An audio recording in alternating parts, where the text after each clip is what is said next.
Olá, seja muito bem-vindo ou bem-vinda ao programa Doutora Beth Entrevista. Nós estamos agora fazendo uma série, você já deve ter visto a mensagem sobre isso, trazendo novas visões de estudiosos na matéria dos relacionamentos afetivos abusivos e também dos saudáveis. E hoje eu tenho a honra de receber aqui o Dr. Ivan Capelato, que é psicólogo, psicanalista, mestre em psicologia clínica pela PUC de Campinas, professor do curso de terapia breve familiar do The Milton Erickson Foundation nos Estados Unidos, é conferencista e escritor de 8 livros, tendo publicado várias obras como autor e coautor. E ele atua como psicoterapeuta de criança, adolescentes e famílias. Ivan, agradeço muito a sua presença aqui entre nós hoje e a gentileza de ceder esse tempo e o seu conhecimento aqui no canal. Tenho certeza que será de grande valia para a gente.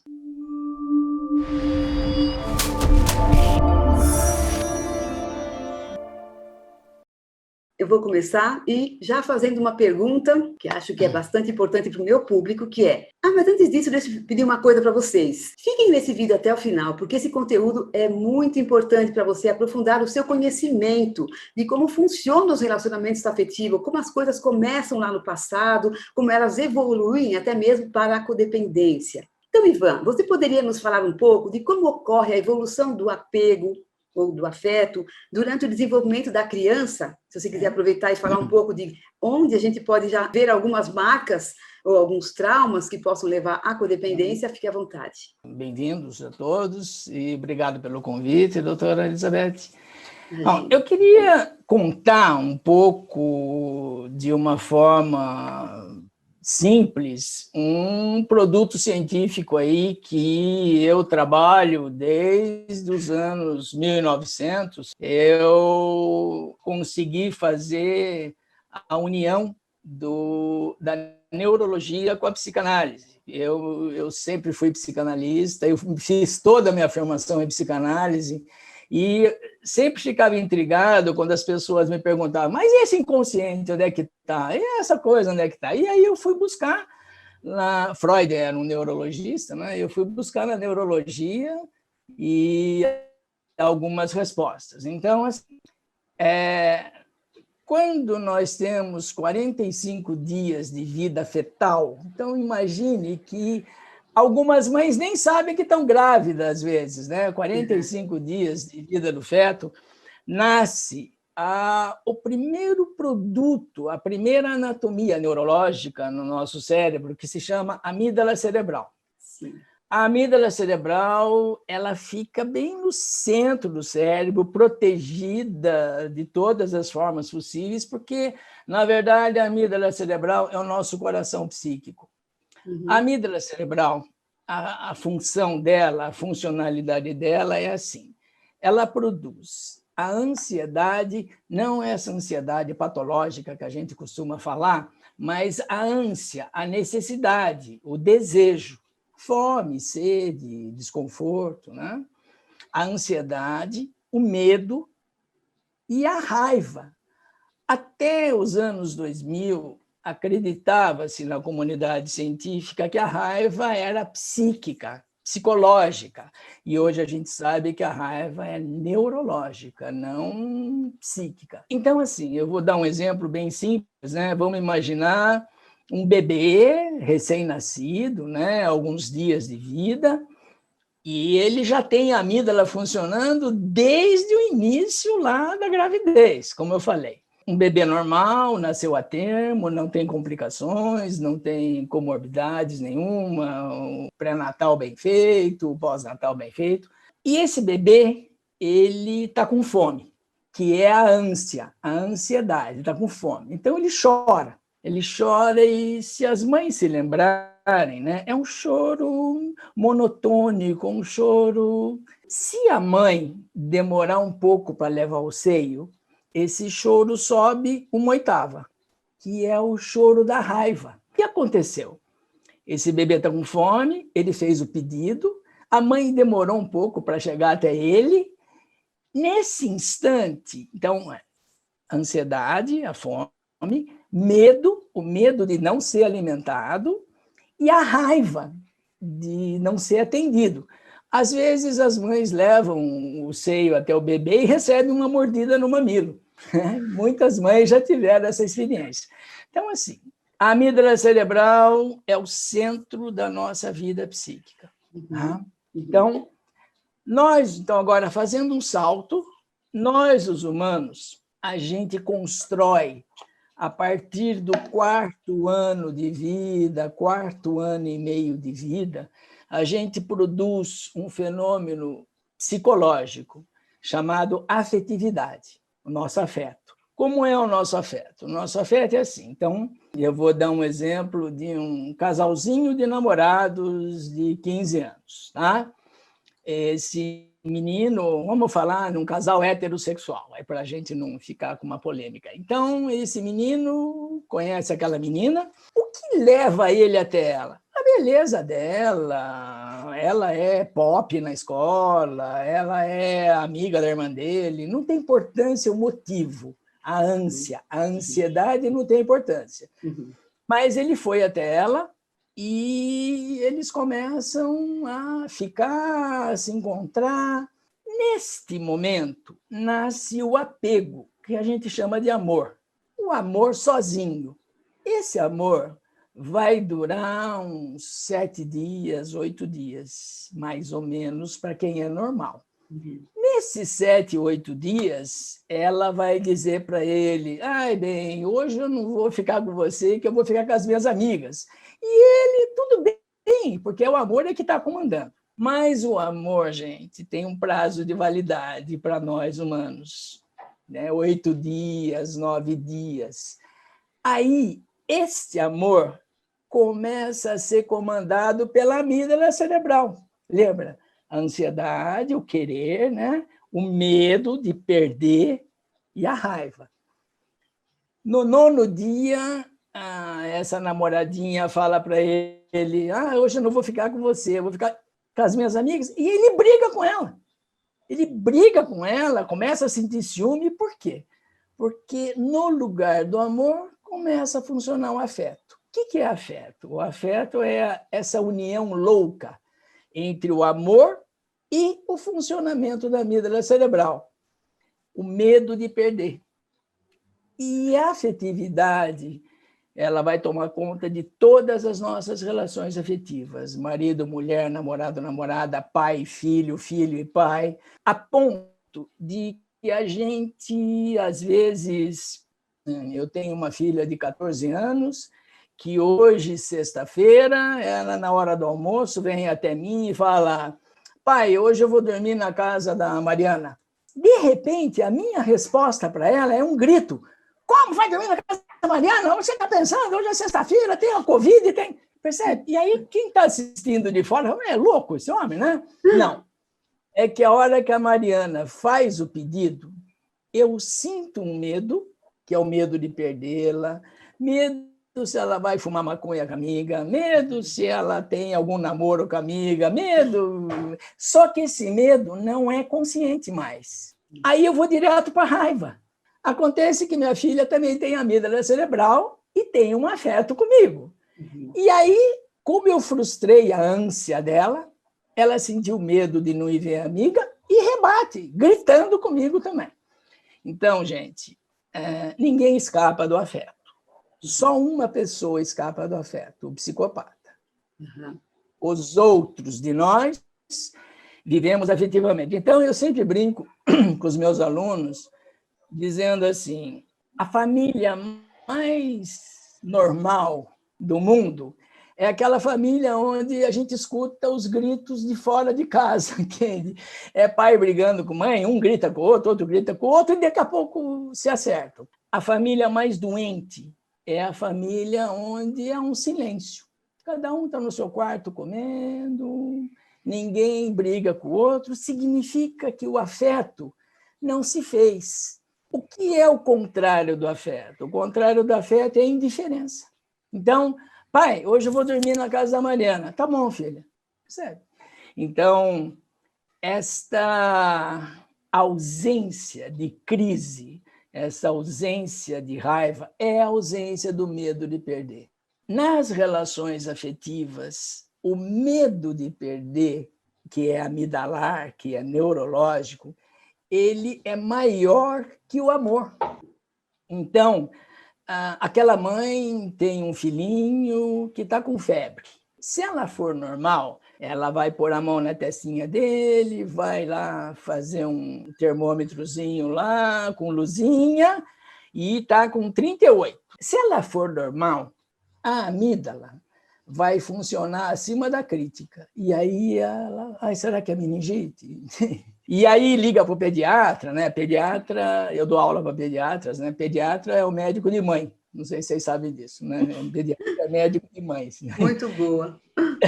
E aí, aquele casalzinho de namorado, hoje a namoradinha falou para o namoradinho que ela vai ao supermercado com a mãe. E ele fica ligando para ela, mandando mensagem para ela, para ver se ela está mesmo com a mãe no supermercado, porque ele tem medo que ela o traia, tem medo, sente ciúme. Então, a afetividade, ela é esta coisa que nos intriga muito e que, infelizmente, não há um conhecimento muito grande a respeito disso, que faz a gente questionar as histórias das pessoas. Então, aquele casal que começa lá atrás, então aquela menina que ama aquele menino, aceita tudo dele, ele costuma beber, e ela curte isso, põe ele no colo quando ele está bêbado lá na festa,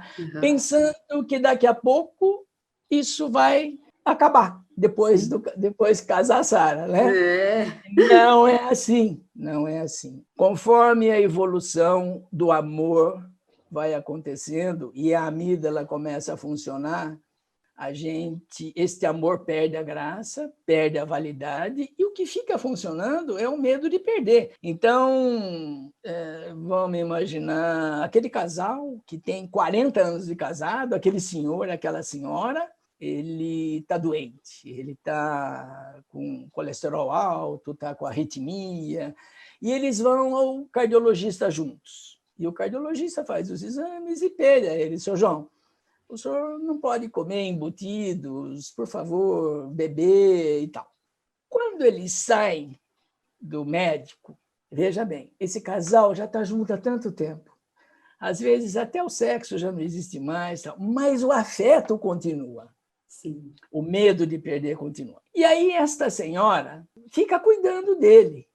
Assim, vê, tal. E ele começa a seguir a ordem do médico. Quando ela percebe que ele está se cuidando, ela se afasta. Quando ele percebe que ela se afasta, ele fica com medo de perdê-la. E daqui a pouco essa mulher vai mexendo no lixo da cozinha e encontra lá um envelope de salame que ele comeu escondido. E aí ela vem e briga com ele, grita com ele. E se a gente estiver filmando ele de longe, nós vamos perceber que tem um sorrisinho, porque ele voltou a ser cuidado, o afeto continua. Então, assim, é muito difícil, doutora Elizabeth, que as pessoas entendam isso. Que a evolução de uma relação amorosa começa a ser uma relação afetiva. O amor dá lugar ao medo da perda, e é assim que a gente vai tratando os filhos, vai tratando o casamento, ou vai tratando aí as relações mais íntimas nossas. E o medo de perder sempre gera raiva, né? Raiva. Eu fico com raiva da minha filha querer sair hoje. Eu fico com raiva do meu marido estar comendo salame quando ele tem um coração frágil. Não sei se eu consegui fazer um... Sim, claro. Está bem claro. Muito bom. E você vê nessa construção, nesse caminho da construção do afeto, algum ponto onde você nota que uma pessoa pode ter mais predisposição para a codependência? Sim. Nas relações afetivas, algumas pessoas mais frágeis psiquicamente, principalmente as que não foram muito bem cuidadas na infância. Sim. E veja bem, eu vou falar de uma mãe cuidadosa, afetivamente cuidadosa. Né? É a mãe horrorosa, Então, e a mãe boa. Então, aquela mãe chegou para aquela criança de 3 anos e falou: mocinha, vamos tomar banho. enorme. Então, veja bem, aí essa criança está brincando. Vamos lembrar da amígdala. A ansiedade dela é brincar. Sim. Aí a mãe interrompe essa ansiedade. Aí ela fica com medo de perder o prazer. Sim. E aí ela fica com raiva, que é a sequência dessa dinâmica amidalar. E aí ela vira para a mãe e fala, não quero tomar banho, sua burra, eu não gosto de você. E essa mãe, imagine uma mãe cuidadosa. Essa mãe diz para ela assim, você vai tomar banho sim, porque a mamãe quer, e pode ir chorando. E leva para tomar banho. Isso é um cuidado. Depois que passa esse reloginho da amígdala cerebral, daqui a pouco a criança está lá abraçando a perna da mãe, beijando, e mamãe, mamãe, mamãe. Imagine uma outra mãe, a mãe que vai provocar essa dependência patológica. Vamos tomar banho, filhinha? Não, não quero tomar banho. Então tá bom. Então fica aí, porca, suja, que é o bullying infantil, bullying caseiro. Ai, Então, fale mais. Pode falar mais desse bullying, viu? Porque eu acredito que ele é bem importante aqui para o nosso público, viu? Então, daqui a pouco, essa menina fica sem tomar banho, percebe? E, então, a menina está comendo lá, e como ela tem 4 anos, 3 anos, ela come como criança, uma porquinha. E come com a boca aberta, às vezes pega lá o frango com a mão. Imagine uma mãe boa, né? Uma mãe suficientemente boa que vai dizer assim, não, não, não, não, não, não. Vamos lá, vamos limpar essa mãozinha, olha, a colher está aqui, deixa que a mamãe dá comida para você. E vamos pensar numa mãe que não tem esse afeto claro. E, você parece porca, parece a tia Cida, que é a pessoa da família que ninguém gosta muito, que é o bullying caseiro de novo. Sim, sim. Então, crianças que não percebem que os pais as desejam, que é esse cuidador. Não, não, não, vai tomar banho, sim, vai tomar banho agora, né? É o limite que a gente chama, né? O limite afetivo. Crianças que não têm esse cuidado durante a infância, elas tendem, quando entram aos 7 anos, 7,5, 8 anos, no meu tempo de infância e adolescência, a gente tinha um nome para essas crianças, que é Maria vai com as outras. Eu não sei se usa isso ainda hoje. Se usa, se usa. Como eu sou do tempo dos dinossauros, a gente falava isso, né? Não, se usa sim. Então, essas crianças que não têm a certeza de que são desejadas, elas começam a se ligar a qualquer um que faça uma atenção. Então, tem lá na escola, imagine 8 anos de idade, 3º ano, tem lá aquela menina que é a mais perversa de todas da classe, ela começa a mandar em todo mundo. E esta menina que não teve esse cuidado fica refém da outra, aproveitando o desejo da outra sobre ela e se submetendo à perversidade da outra. Imagine que ela vai fazer 10, 11, 14, às vezes passa pela vida dela aquele menino mais velho ou uma menina mais velha que começa a ter com ela uma vida mais íntima, mais sexualizada, e ela continua se submetendo. Quem não se sentiu desejado durante a infância, quem não se sentiu cuidado durante a infância, que é um tema de um dos meus livros que eu escrevi com o Dr. Martins, que pediatra. Aproveite e mostre. Cuidado, afeto e limites. Isso. Muito quem bom. não teve essa dinâmica afetiva, que é chata. É chato cuidar, né? Eu vou cuidar do meu filho, ele chora. Normal, normal. Ninguém quer ter desprazer, né? Veja hoje aí essa pandemia, esse povo sem máscara, esse povo aglomerando. Então, complicado isso. Então, a tendência destas pessoas, e aí eu falo de meninos e meninas, é se tornar refém afetivo, codependência.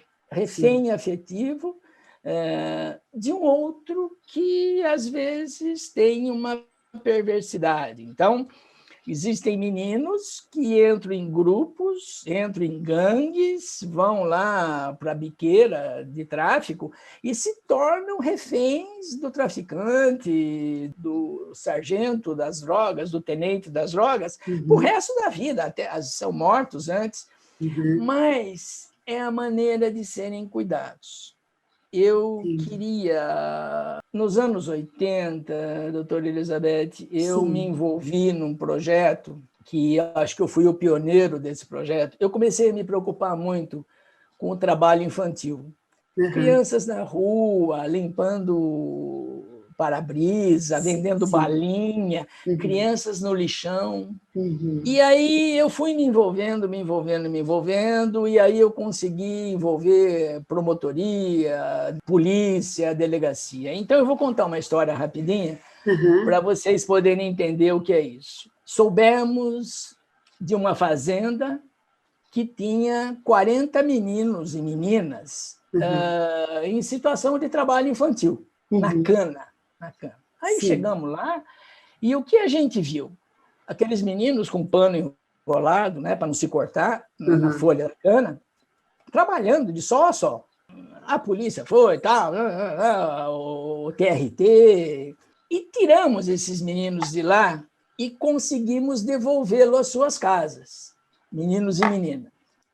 6 meses depois, a gente recebe outra denúncia de que numa outra fazenda tinha criança trabalhando. Fomos até lá, e aí nós encontramos as mesmas crianças que tinham sido tirados. E aí eu comecei a entrevistar esses meninos e meninas. E aí vem a grande surpresa. O capataz da fazenda, que toma conta deles, é muito bravo. E façam isso, façam aquilo, tal. De manhãzinha, 5 horas da manhã, ele bate lá no portão onde eles estão dormindo, um latão de café com leite aguado, um pãozinho mirrado, e vai comer, agora vocês vão para...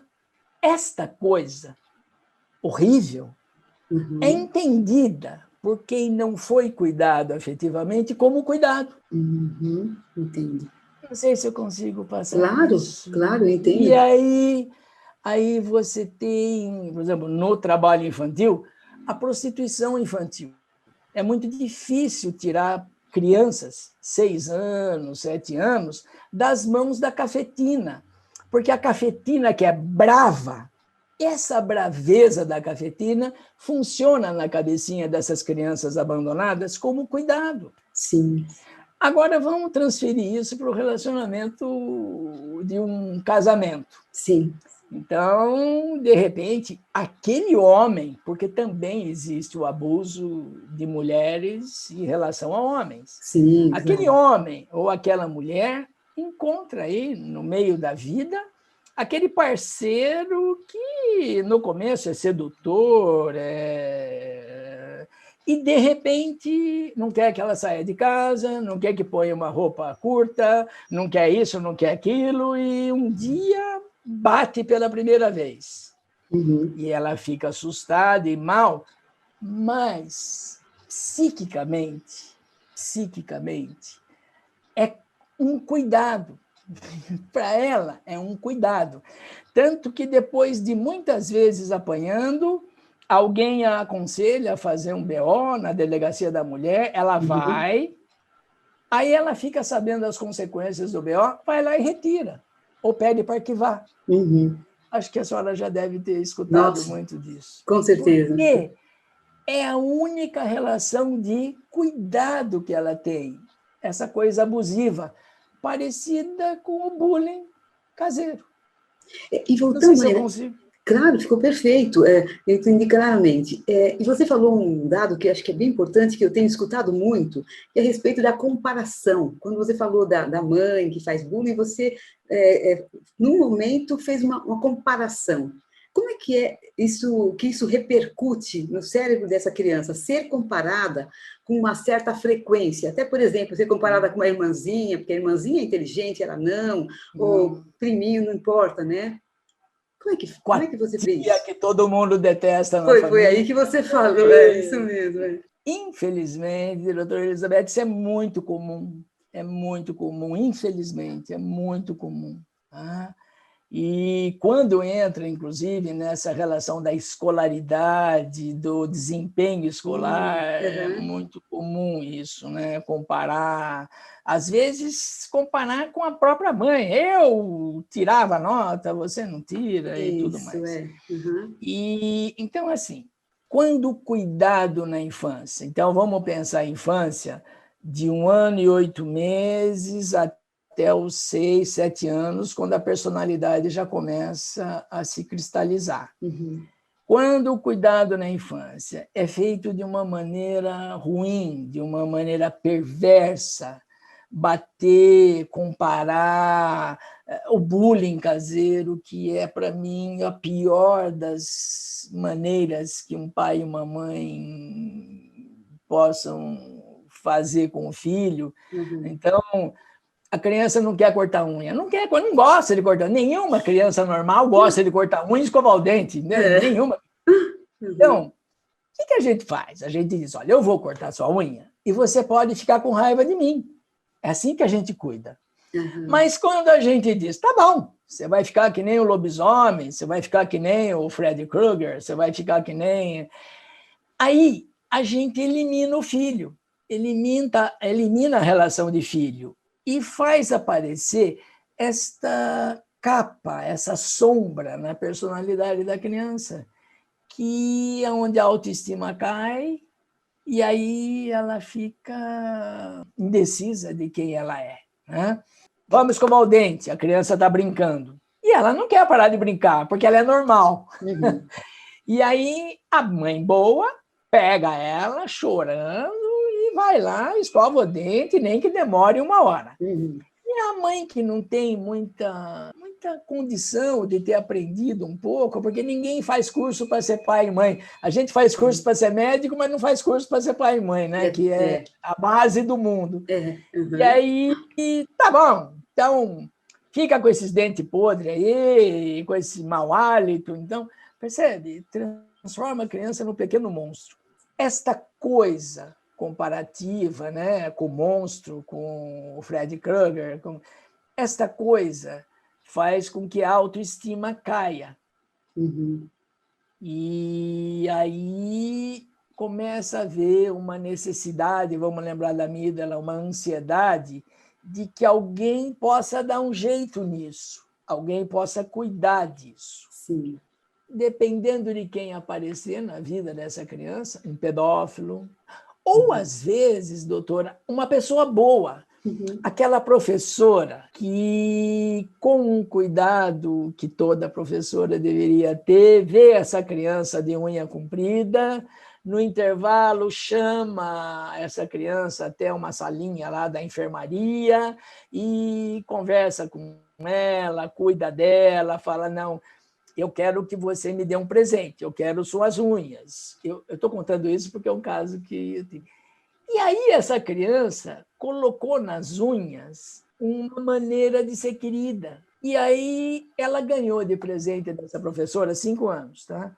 Uma lixa, para que quando a unhinha começasse a crescer, que ela lixasse a unha. E a lixa já estava gasta e ela não queria largar essa lixa, ficou um objeto fetiche para ela, muito bonito. Então, assim, a base da nossa saúde mental é a maneira como a gente é cuidado nessa infância até os 7 anos. Dependendo deste cuidado ou desse descuido, por exemplo, né, pais que se separam e fazem alienação parental. Então, o pai chega para o filho, para a filha, para os filhos, e sua mãe não presta, a sua mãe é bruxa, a sua mãe mentiu para o papai, ou a mãe. Esta alienação parental gera também a perda da autoestima e um sentimento de culpa muito grande nas crianças. E a alienação parental é uma coisa que hoje se faz com uma frequência grande, porque os casais incapazes de compreender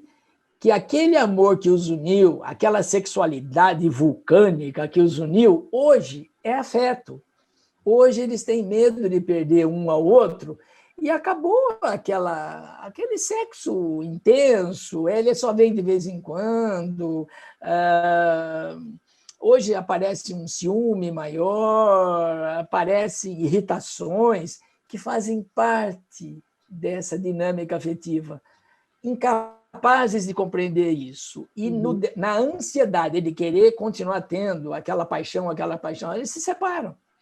E aí, se tem filhos, isso recai sobre os filhos. Esses filhos, vítimas de alienação parental, também têm uma forte chance de se tornarem codependentes. Com certeza. Você gostaria de mostrar uns livros seus? Eu gostaria que a minha turminha conhecesse aí alguns dos seus ótimos livros publicados.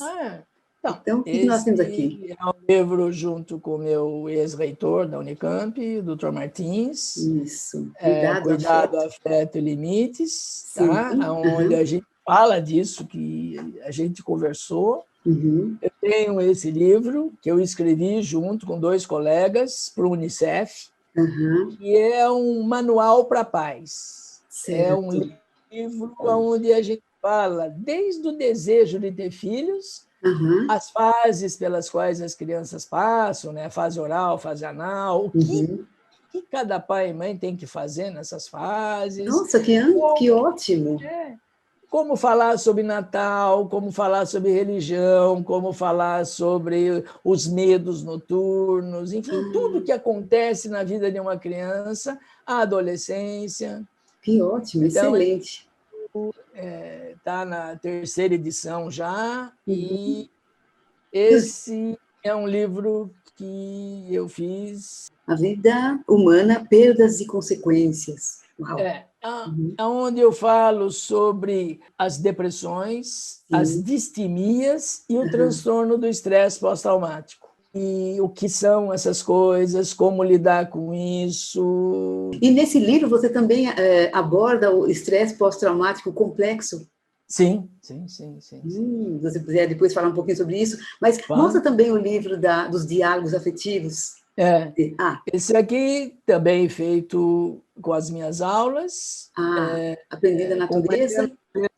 Do psiquismo humano, onde eu falo sobre o afeto, o início do afeto, como funciona, como que a gente tem que entender isso, porque é muito difícil imaginar que a evolução do amor é o medo de perder, entende? Sim. E as pessoas não compreendem isso. Por isso que a gente se separa tanto, por isso que tem tanta criança doente, né? E esse é o meu primeiro livro, Diálogo sobre Afetividade, onde eu falo do afeto, o nosso lugar de cuidar. Por que a gente tem que cuidar das pessoas que a gente diz que ama? Sim. E senão elas se perdem, imagina, né? O que inicia um relacionamento afetivo entre 2 pessoas é uma coisa muito bonita, intensa, seja sexual, seja amorosa. E, de repente, essa coisa vai esvaziando, mas não é esvaziando, ela vai transmutando do amor para o afeto. E daí, vamos imaginar aquele casal que já está há um tempo junto, casados, eles percebem que, às vezes, eles passam dias sem se conversar, como se tivessem perdido alguma coisa amorosa. Mas não é isso, entende? É que o afeto, então, eles estão tranquilos. Ninguém está fazendo nada errado, ninguém está indo com os amigos para o bar. Então, o afeto faz com que essa seja a relação deles, essa coisa morna. Que daqui a pouco um deles decide que vamos tomar um vinho, e vamos para a cama, e vamos assistir uma série. Então, assim, o afeto é esta coisa linear que, de repente, alguém surpreende o outro com alguma coisa. Então, é muito difícil entender que a vida se torna assim, mas é assim. E a não compreensão da vida afetiva nos faz, às vezes, faz com que a gente se separe da pessoa que a gente mais ama. Mais ama. Sim. Aí nós temos coisas, por exemplo, como aquele casal que agora o marido já começou a sair com outra mulher, ou a mulher com outro homem, e aí eles se separam porque eles imaginam que eles pararam de se amar. Quando a gente se separa, o afeto fica mais intenso, E aí a gente começa a sentir falta. E aí esse homem vai, depois de 3 meses, 4 meses, ele percebe que ele ama aquela mulher, que ele ficou 30 anos junto. Aí ele volta para pedir para ela voltar para ele. Mas ela não quer mais. Ela já começou outra vida afetiva. E aí, se ele não tiver uma boa estrutura psíquica, ele mata ela, que é o feminicídio que a cada aí 40 minutos ocorre nesse país, ou se mata. Às vezes mata ela e se mata também. Já tivemos o caso aqui de matar os filhos, matar a mulher e se matar, porque fica insuportável a perda, né? E aí eu volto a falar da amígdala cerebral, né? A ânsia, o desejo, o medo e a raiva. Então, a amígdala cerebral ela é capaz de nos tornar extremamente agressivos, a ponto da gente... É mais ou menos assim, né? Se você não vai ficar comigo, não vai ficar com ninguém. Que é o discurso desses homens feminicidas aí. Mas eu gostaria de pegar esse ponto que é muito importante que você trouxe, só que vou fazer um intervalinho aqui para falar com o pessoal o seguinte: se está gostando desse vídeo, está gostando dessa entrevista, então aproveita, dá o seu like, compartilhe com outras pessoas, veja como esse conteúdo é importante, a gente entender como é que se forma o nosso afeto, como é que ele evolui, como ele se desenvolve. E aproveite também e dê um comentário, isso de alguma maneira está tocando você, isso mexe com você, alguma coisa que foi dita até agora, tocou em algo, conta pra gente, deixa a gente saber, ok? Muito bem, então voltando, você pegou um ponto tão importante, eu queria aproveitar esse gancho para perguntar o seguinte: você entende, porque muitas pessoas se separam e nem todo mundo se mata.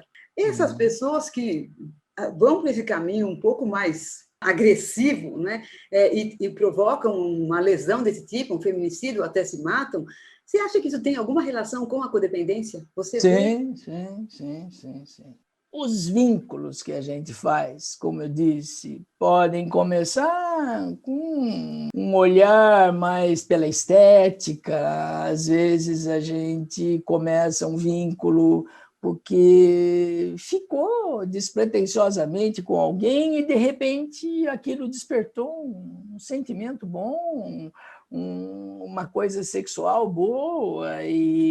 Mas o que está atrás disso tudo, que é a nossa história de infância, a nossa história de vida, é o que vai definir como essa relação vai ficar. Então, existem histórias de 2 pessoas começarem um relacionamento e daqui a pouco elas perceberem que aquilo que começou não está continuando e param numa boa, às vezes ficam até amigos e tudo mais. Mas existem pessoas, então vamos falar de pessoas que precisam sentir esta agressividade do afeto do outro. Começa um namoro, lembra que eu falei, né? O amor predomina, aí tem um prazo de validade desse amor, começa o afeto. E aí esse namorado se mostra extremamente ciumento. Extremamente ciumento. E esta menina, que tem uma história de fragilidade na autoestima, de não ter sido querida, ter sido comparada, ter sofrido bullying caseiro, ela interpreta esse ciúme intenso, essa coisa de controle, E posse, né? como afeto. É o que ela não teve, entende? Essa coisa.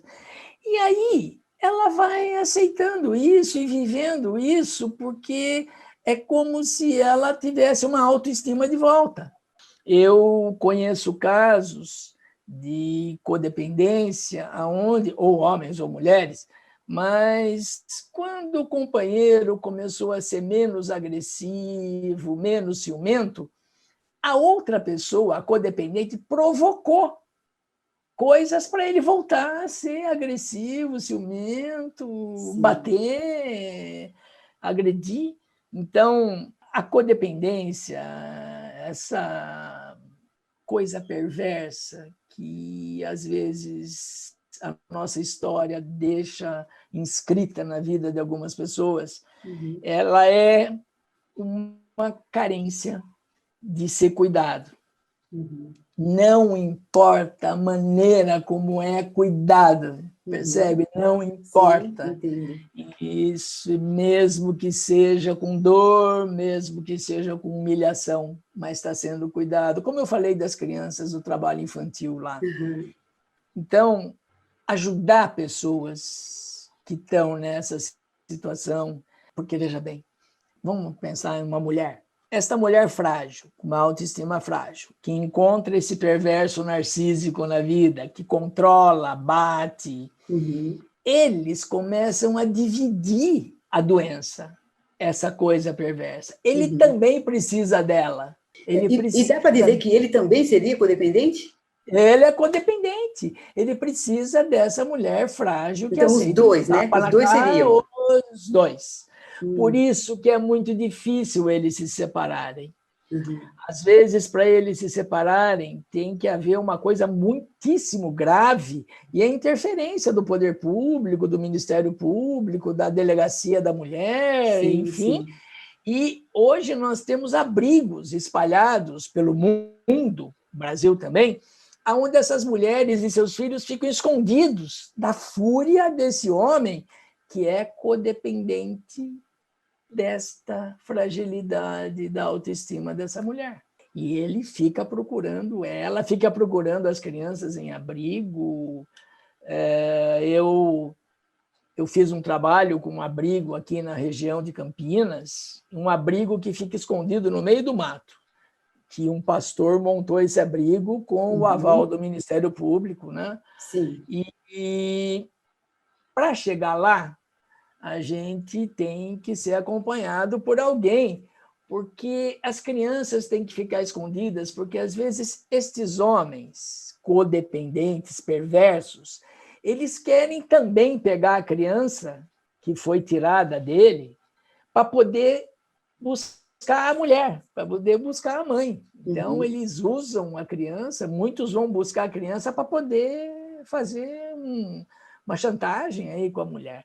Então, assim, é uma codependência. Eu sempre digo assim, ó, cachorro fica com cachorro, cavalo com cavalo, gato com gato e gambá com gambá. Entende? Então, nos dois, há algo que os une. Há algo que os une. Esse homem perverso, narcísico, também vem de uma história onde os cuidados com ele não foram muito bons, Adequados, né? onde a resistência à frustração é muito pouca. Então, assim, são histórias complicadas que poderiam ser evitadas, doutora, se a gente... os meus livros, né? Está faltando Sim. 3 aqui. Todos os meus livros foram escritos para as pessoas poderem compreender, primeiro, a dinâmica nossa, segundo, a importância da gente cuidar direito das crianças, né? Mas não existem políticas públicas para isso, políticas públicas para a primeira infância.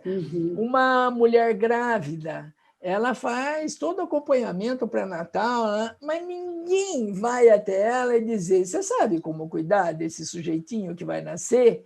Que precisa de limite, precisa de colo, precisa de afeto, precisa de... Então, países desenvolvidos, né, como eu tive a chance de ver a Alemanha, por exemplo, depois da Segunda Guerra, com o número grande de esquizofrênicos pela Alemanha Ocidental Oriental, a Alemanha, quando derrubou o muro, a Alemanha colocou uma lei que dá a licença maternidade de 3 anos para a mãe ficar junto com seu filho, sendo orientada quinzenalmente por uma assistente social ou uma psicóloga. Como cuidar. Ah, mas que bonito isso. Não é só bonito, é econômico também. Vai economizar em psiquiatria, vai economizar nos processos jurídicos futuros, que esse sujeito vai se tornar um marginal, vai economizar e vai produzir gente que fez a Alemanha se tornar o que ela é hoje. Entende? A França, 1 ano e 4 meses de licença maternidade, e também a mãe, né? O Canadá, 2 anos. Né? Eu tive a chance de ver uma pessoa que teve uma criança com deficiência ser cuidada. ela foi ensinada como cuidar de uma criança Down durante 2 anos. O governo fazia, e tudo às custas do governo. Ela não pagou psiquiatra, nem psicólogo, nem neurologista. Sim. Aqui no Brasil, nós temos 4 meses. Eu lutei para que fosse 1 ano. Já fui em reuniões dos TST, reuniões... Então, assim, quando a gente não cuida, né, a gente não ensina os pais a cuidar, a gente tem essa coisa. Nós temos uma Fundação Casa aqui, que é terrível, esse monte de meninos e meninas marginais, eles são vítimas. Sim. Mas vitimizam outras pessoas, né? Matam, roubam. Então, assim, pensar em ter um filho é também pensar em se preparar. Como pensar em ser um médico, uma médica, é pensar em se preparar para ser médico e médica, né? Tem o internato, tem a residência, tem... Então, a gente faz curso para tudo, mas não faz curso para ser pai e mãe. Então, muita gente sofre, porque a vida afetiva ela é muito complicada. As pessoas não entendem. Por que eu estou gritando com o filho que eu tanto amo? Por que eu estou gritando com esse filho? Porque eu estou com medo. Só que ninguém me ensinou a saber que eu estou gritando, eu estou com raiva porque eu estou com medo. Claro, muito importante. Muito importante tudo isso que você está dizendo. Existe uma cena que eu já presenciei várias vezes, e acho que todo mundo já presenciou, no tempo que a gente podia ir ao shopping, né? Aquela mãe vai ao shopping com aquela criança de 4 anos. E daqui a pouco entra na loja e a criança se perdeu. E essa mãe, se ela for boa, ela entra num desespero terrível, né? Sequestraram meu filho, e o alto-falante do shopping. E daqui a pouco vem o segurança com o menininho na mão. O que a gente espera ver? A gente espera ver essa mãe correr para o filho, chorando. Ai, filho, que bom. O que ela faz? Ela vai até ele. Por que você largou minha mão? Não. Que é normal. É o medo de perder, que traz a raiva.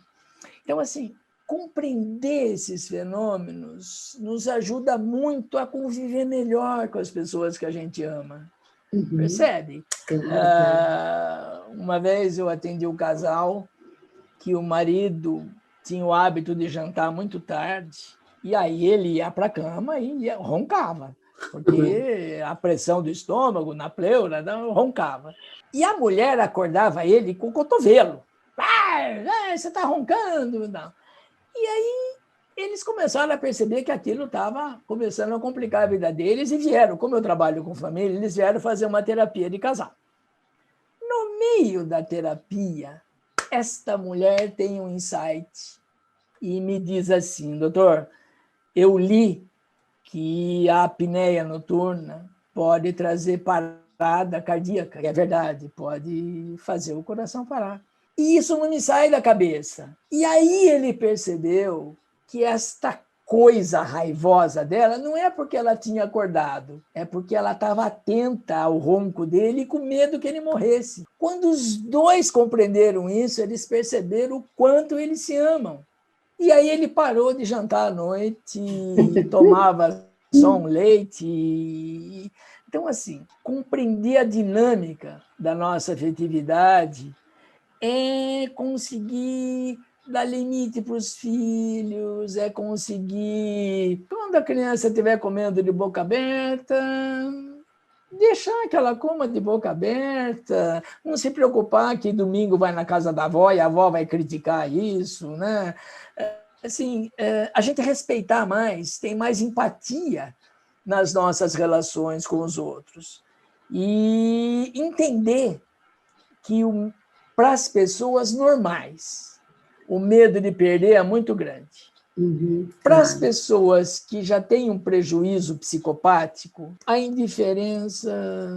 Eu tenho casos de crianças que o pai se separou da mãe, se separou delas também, e já faz 11 anos que elas não sabem do pai, que ele nunca se interessou, não tem afeto, não tem ligação. Então, como eu falei, a indiferença é a marca ruim da nossa relação afetiva. Mas esta coisa raivosa é a marca de uma relação afetiva. Por isso que nas relações abusivas, isso se confunde muito, né? Eu estou sendo cuidado, ele está me batendo porque ele gosta de mim. Eu já ouvi isso, acho que a senhora já ouviu isso Sim, também. sim, sim, já. Você me permite mais uma última pergunta, porque está tão bom Por esse favor. papo. Nossa, está tão gostoso conversar com você. Por favor.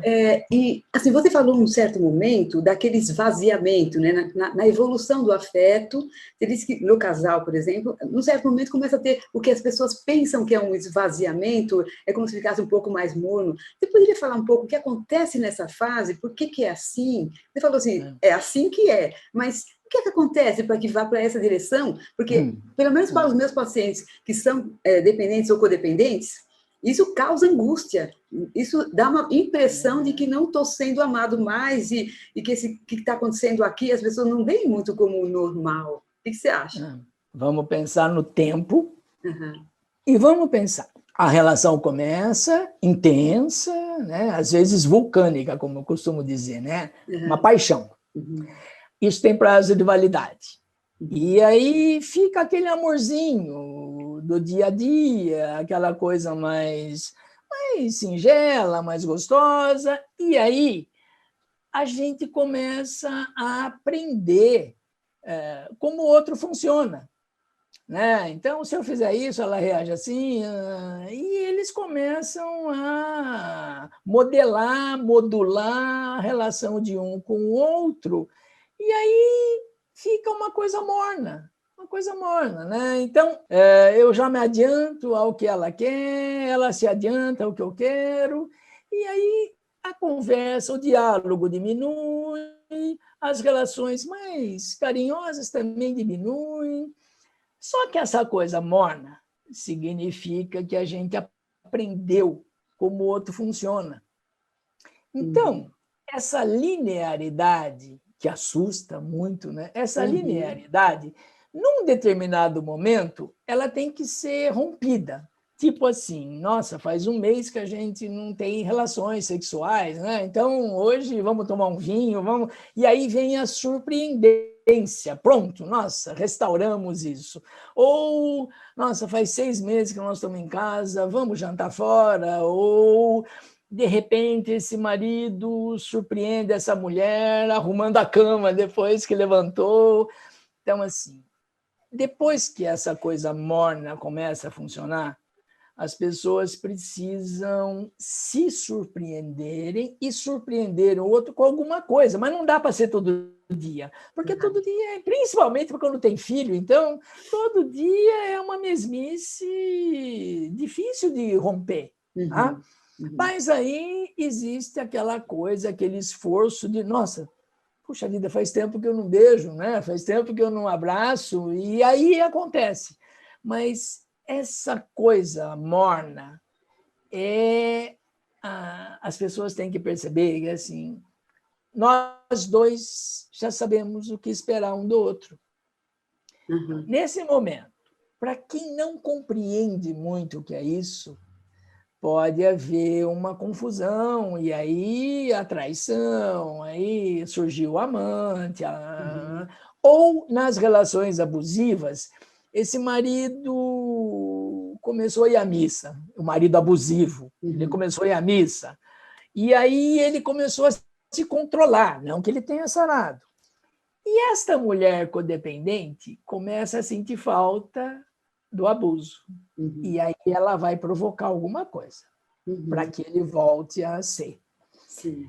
Então, nossa, mas ela precisa disso? Precisa. Porque ela confunde isso com afeto. Sim. Ela confunde esta agressividade com cuidado. Com cuidado. Em muitos casos, começou a ficar morna a relação abusiva. Esse homem começou a ficar mais... E aí ele chega em casa, essa mulher está com um vestidinho curto, com um topzinho e cabelo penteado, como se ela tivesse saído ou como se tivesse acontecido alguma coisa. E aí ele vai, pega as roupas dela, queima, bate nela, já escutou isso. E aí, se a gente filmar ela de longe, nós vamos ver, no meio do sangue, no meio do roxo, um sorrisinho, ela restaurou aquilo que ela imagina que é cuidado por causa dessa infância. Então, assim, a coisa humana, a dinâmica humana, ela é muito, muito, muito complexa. Sim. E todos nós sentimos falta aí desse cuidado, desse afeto, às vezes de uma maneira benigna. Então, existem pessoas que, quando se casam, têm o filho, às vezes começam a ter um vínculo muito maior com o filho do que com o parceiro, que também traz problemas e precisa restaurar isso, às vezes pedir ajuda profissional para restaurar isso. Mas, às vezes, os pais, o pai ou a mãe, ou ambos, começam a tentar compensar no filho aquilo que sentiram falta. Uhum. E aí criam uma criança com excesso de mimo, com pouca resistência à frustração, e vai fazer acontecer no futuro uma relação desastrosa consigo mesmo ou com alguém. Uhum. Muito bem, muito bom. Quero agradecer muito você, Ivan, novamente, Obrigado, por esse carinho, por estar aqui, por conceder essa entrevista e conversar com esse público. Tenho certeza que eles vão gostar muito. E aí, depois que passo aí as avaliações ou te faço os comentários, para você também ver como é que estão acompanhando, ok? E me mande a gravação, porque mando sim. Bom isso. Com certeza, mando sim. Mas obrigada pelo convite, que seu trabalho seja cada vez mais bonito. É muito importante que as pessoas tenham um lugar como esse que a senhora fez para ouvir, para refletir. Espero que eu tenha contribuído aí com o seu trabalho. Certamente, contribuiu muito. E agora falando com você, espero que você tenha ficado até esse final e que, se você gostou, você pode dar o seu like e não se esqueça de dar uma olhadinha nos livros dele, porque eu vou colocar no link na descrição desse vídeo cada um dos livros dele para vocês conhecerem, porque ali tem verdadeiras joias preciosas. Né? Então, tudo de bom para você, tenha uma ótima semana para você também. Obrigado. Até a próxima. Obrigada. Até a próxima. Tchau.